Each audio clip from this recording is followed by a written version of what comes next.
I'm Chris Shepard with Channel 2 Action News.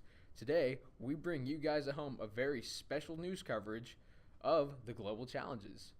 With help from my fellow anchor, Alex Kravitz, who's with an 81-year-old man, Donovan Russo, who's born and raised in Venice, we'll be talking about the following global challenges: population, resources, technology, economic integration, and information technology.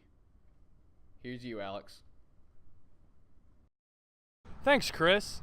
I'm here in Venice, or Venezia in Italian, with Mr. Donovan Russo, who's going to give us some insight into how the global challenges affect him and his country. Good afternoon, Mr. Russo. Good afternoon. So, before the interview, we were talking, and you told us that Italy is better off technologically than most countries. Why is that? Well, Italy is going to be the first European country to change its ways of using oil in cars to advanced biofuels in cars and trucks, which will cause for a great rise and change in Italian oil offshore prices. Excellent. So, speaking of gas and oil, Italy has begun leading in the production of offshore oil supplies, correct? Correct. So, why is it that Italy wants to move more in the direction of biofuel technology and distribution? Well, Italy wants to set an example for other European countries. If they have to do so by changing the way that they use oil and changing it to biofuels, then so be it. It'll be a great change for the environment, and it'll be a great way to save resources. That is a great way to save resources. Not everything, however, about Italy is great. Demographics are changing, and not in a good way. Can you tell us about the population crisis that is currently going on in Italy? Well, Italy's suffering from a major influx in elderly citizens in their population. This big change in the elderly citizens is overtaking the youth and becoming a huge burden on them. That's unfortunate. With the rise in the elderly population, surely your economy will see some changes in the upcoming years. What kind of economic changes do you expect? Well, some of the economic changes that we can see in Italy in the next few years is that many of the incentives that are driven towards the youth are going to be more shaped towards the elderly, since they're the new majority population in Italy.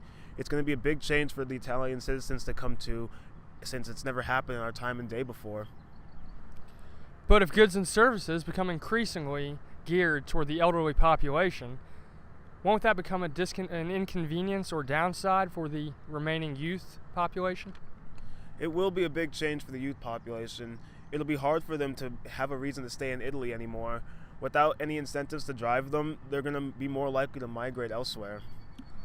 What kind of steps do you think the Italian government is going to take to solve this population problem or work towards solving it? Well, recently the Italian government has been thinking about changing their incentive programs to make more entertainment values, more nightlife for the youth citizens, to really drive them back home and bring them to stay in Italy. Excellent.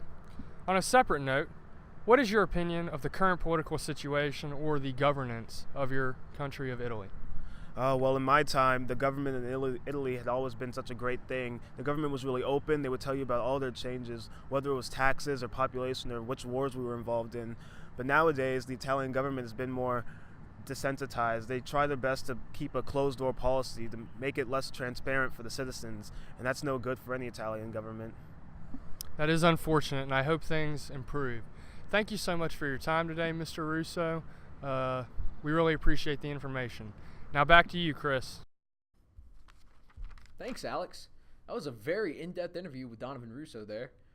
As you folks at home can clearly tell, those global challenges that were discussed with him not only affect the people of Venice, Italy, but us in America as well. It's very eye-opening stuff, very interesting, and I thank you. This is Chris Shepard with Channel 2 Action News. Have a good night.